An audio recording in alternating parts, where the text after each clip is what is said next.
The Adventures of Tom Sawyer by Twain. Longman Simplified English Series.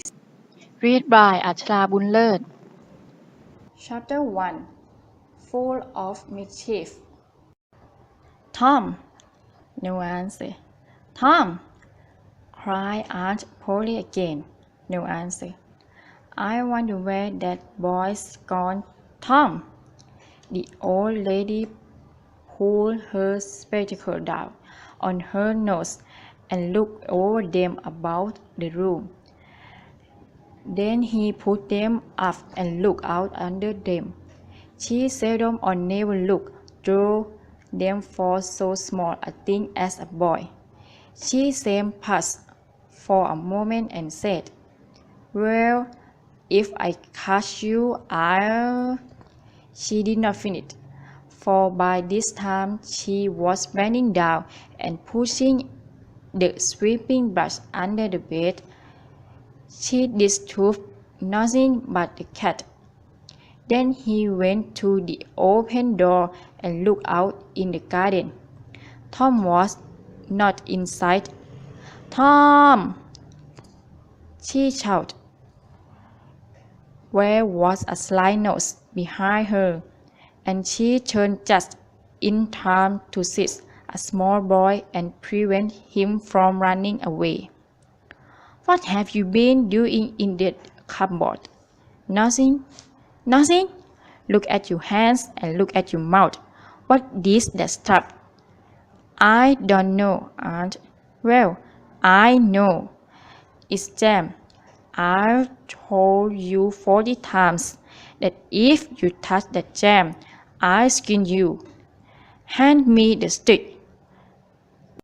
"Hi, look behind you, Aunt."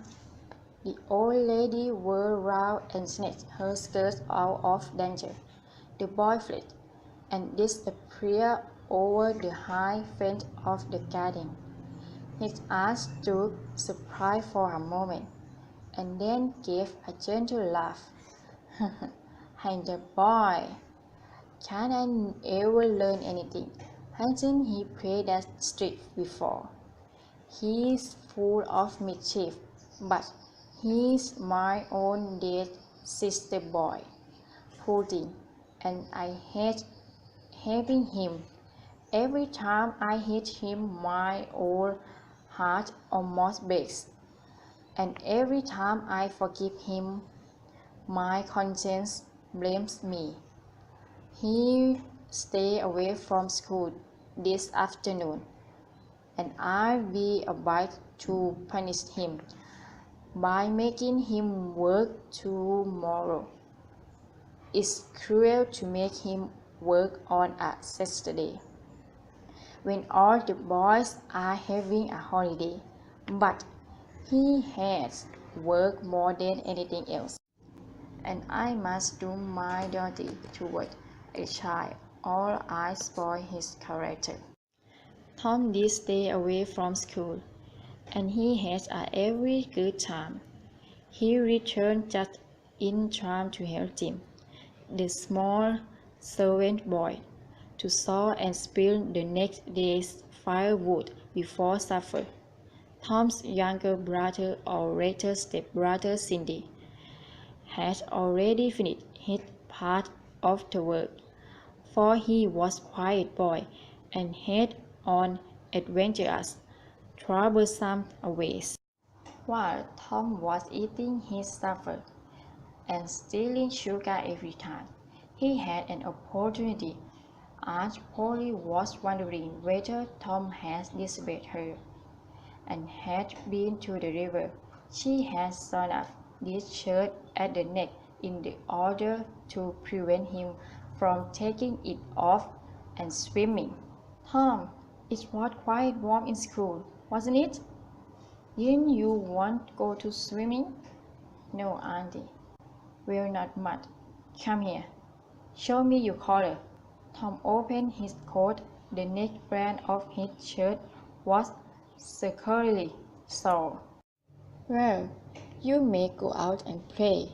I was sure that you had stayed away from school, and been swimming. I thought you saw his collar with white thread, said Cindy. Now it's black. Why, I did saw it with white thread, Tom. But Tom did not wait for the rest. As he went out, he said, Sin, I give you a beating for that. In a safe place, Tom examined two needles which were stuck in his coat. One needle had white thread wound round it, and the other had black. She wouldn't have noticed this but for Sin. Hang it. Sometimes she saw it with white, and sometimes she saw it with black. I can't remember which she used. I wish he'd stick to one color, but I made Sin suffer for that. Within 2 minutes, he had forgotten all his troubles.